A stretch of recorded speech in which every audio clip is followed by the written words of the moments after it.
दोस्तों, Donald Trump ने भारत पर 25% टैरिफ लगा दिया है। एक दिन पहले ही ट्रंप ने इसको लेकर इशारा किया था, लेकिन अब सीधा ऐलान कर दिया है।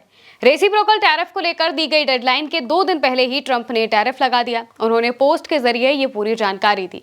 लिखा कि याद रखें, भारत हमारा दोस्त है, लेकिन पिछले कुछ सालों में हमने उसके साथ अपेक्षा से कम व्यापार किया है, क्योंकि उसके टैरिफ बहुत ज्यादा हैं, दुनिया में सबसे ज्यादा हैं, और किसी भी देश की तुलना में उसके यहाँ सबसे कठोर और अप्रिय गैर मौद्रिक व्यापार बाधाएं हैं। इसके अलावा उसने हमेशा अपने सैन्य उपकरणों का एक बड़ा हिस्सा रूस से खरीदा है, और चीन के साथ वो रूस का सबसे बड़ा ऊर्जा खरीदार है।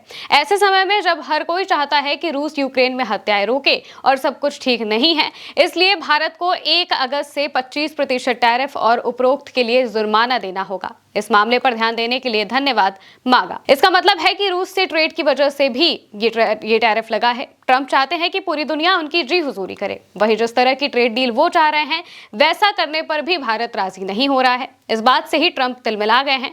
जब बीते दिनों उनसे पूछा गया था कि क्या भारत पर 20 से 25% तक टैरिफ लगाना संभव है, तो ट्रंप ने जवाब दिया था, हाँ, मुझे ऐसा लगता है। यानी कि ट्रेड डील पूरी नहीं हो पाई, डील अब भी अटकी हुई है, इस वजह से अब टैरिफ लग गया है। भारत के साथ अमेरिका की ट्रेड डील अभी पूरी नहीं हो पाई है। उनका कहना है कि भारत ने किसी भी दूसरे देश की तुलना में अमेरिका पर ज्यादा टैरिफ लगाया है। अब जबकि वो सत्ता में है, तो कोई देश ऐसा नहीं कर सकता, इसलिए वो रेसिप्रोकल टैरिफ लगा सकते हैं। 1 अगस्त की डेडलाइन से पहले भारत और अमेरिका के बीच ट्रेड डील को लेकर बातचीत जारी है, लेकिन अब तक कोई ठोस नतीजा नहीं निकल पाया। ट्रंप प्रशासन रेसिप्रोकल टैरिफ यानी कि पारस्परिक टैरिफ नीति के तहत दुनिया भर के देशों के लिए टैरिफ दरों को समान स्तर पर लाना चाहता है। इसका मतलब होता है कि अगर कोई देश किसी दूसरे देश पर टैरिफ लगाता है, तो वो देश वापसी में उतना ही टैरिफ का रेट दूसरे देश पर भी लगा सकता है। क्योंकि भारत अभी अंडर डेवलप्ड नेशन में आता है, इस वजह से अमेरिका ने अब तक इतनी बड़ी संख्या में उस पर टैरिफ नहीं लगाया था। लेकिन अब रेसिप्रोकल टैरिफ की बात ट्रंप कहते आ रहे हैं, और वो ऐसा कर भी रहे हैं। 23 जुलाई को भी ट्रंप ने कहा था कि अमेरिका किसी भी देश के लिए टैरिफ 15% से कम नहीं रखेगा। उनका आरोप है कि भारत जैसी अर्थव्यवस्थाएं अमेरिकी उत्पादों पर अधिक शुल्क लगाती हैं, जबकि अमेरिकी बाजार उनके लिए खुला है। इस नीति के तहत भारत जैसे देश अमेरिका के अनफेयर ट्रेडिंग पार्टनर माने जाते हैं, जब तक वो टैरिफ में कटौती ना करें।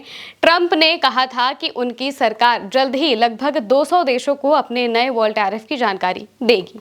वहीं भारत अमेरिका की ओर से टैरिफ लगाए जाने की तैयारी भी कर रहा था, और अब ऐसा हो भी गया है। रिपोर्ट्स के मुताबिक भारत के कुछ निर्यातों पर 20 से 25% तक टैरिफ लग सकता है। अस्थायी टैरिफ माना जा रहा है इसे, क्योंकि भारत ने 1 अगस्त की अमेरिकी डेडलाइन से पहले दी जाने वाली रियायतों को रोक रखा है।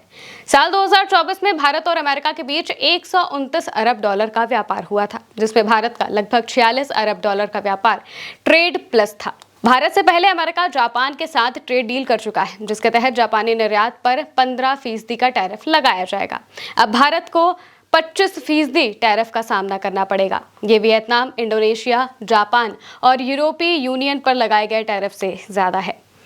डोनाल्ड ट्रंप ने हाल ही में कहा था कि भारत के साथ ट्रेड डील अभी तक अंतिम रूप नहीं ले पाई है, हालांकि कई महीनों से बातचीत चल रही है। ट्रंप ने प्रधानमंत्री नरेंद्र मोदी को अपना दोस्त बताया था। उन्होंने भारत की तारीफ करते हुए कहा था कि वो अमेरिका का करीबी साझेदार है। लेकिन ट्रंप कहते हैं कि भारत ने लगभग किसी भी देश की तुलना में अमेरिका पर सबसे ज्यादा टैरिफ लगाया है, लेकिन अब मैं जिम्मेदारी संभाल रहा हूं, तो ऐसा अब नहीं चलेगा। उन्होंने कहा कि उनकी नजर इस पर बनी हुई है कि ये व्यापार समझौता किस दिशा में आगे बढ़ रहा है। मिड अगस्त तक इसे अंतिम रूप देने के लिए एक अमेरिकी प्रतिनिधिमंडल भारत आ सकता है, लेकिन अगर बात नहीं बनी तो 25% का टैरिफ तो अब लग ही गया है। अप्रैल में अमेरिकी राष्ट्रपति डोनाल्ड ट्रंप ने भारत पर 26% टैरिफ लगाने की घोषणा की थी। उस समय ट्रंप ने कहा था कि भारत अमेरिका से ट्रेड डील कर सकता है। पहले टैरिफ की डेडलाइन 9 जुलाई तक तय की गई, लेकिन बाद में इसे बढ़ाकर 1 अगस्त कर दिया गया। भारत और अमेरिका के बीच व्यापार समझौते को लेकर बातचीत जारी है, लेकिन कुछ क्षेत्र ऐसे हैं जिनको लेकर मतभेद बने हुए हैं। भारत अब भी जेनेटिकली मॉडिफाइड फसलें जैसे कि सोयाबीन और मक्का के आयात करने का विरोध कर रहा है, और घरेलू डेयरी बाजार विदेशी कंपनियों के लिए खोलना नहीं चाहता, जबकि ट्रंप इसका बिल्कुल उलट चाहते हैं। वो अपने डेयरी सेक्टर को भारत में लाना चाहते हैं, लेकिन भारत में डेयरी वेजिटेरियंस के लिए बहुत जरूरी है, जबकि अमेरिका में गायों को मांस खिलाना बहुत नॉर्मल है। यानी कि इसमें जो प्योरिटी भारतीय लोग एक्सपेक्ट करते हैं वैसी अमेरिका से मिलेगी या नहीं, इस पर संशय है और इसी वजह से भारत में ऐसे प्रोडक्ट्स आए तो काफ़ी परेशानी भी हो जाएगी। इसलिए डील अटकी हुई है। भारत इस बात पर मानने के लिए तैयार नहीं है कि वो डेयरी व्यापार और जेनेटिकली मॉडिफाइड फसलों के खेती को एक तरीके से अमेरिका के लिए खोले, लेकिन ट्रंप इस बात पर अड़े हुए हैं। राष्ट्रपति ट्रंप ने टैरिफ को अपनी आर्थिक नीति का केंद्र बनाया हुआ है। ट्रंप अमेरिका के आयात निर्यात के अंतर को कम करना चाहते हैं। साल 2024 में अमेरिका का व्यापार घाटा करीब 900 अरब डॉलर का था। इस साल 4 मार्च को ट्रंप ने अमेरिकी कांग्रेस में कहा था कि हर देश ने हमें दशकों तक लूटा है, लेकिन अब हम ऐसा नहीं होने देंगे।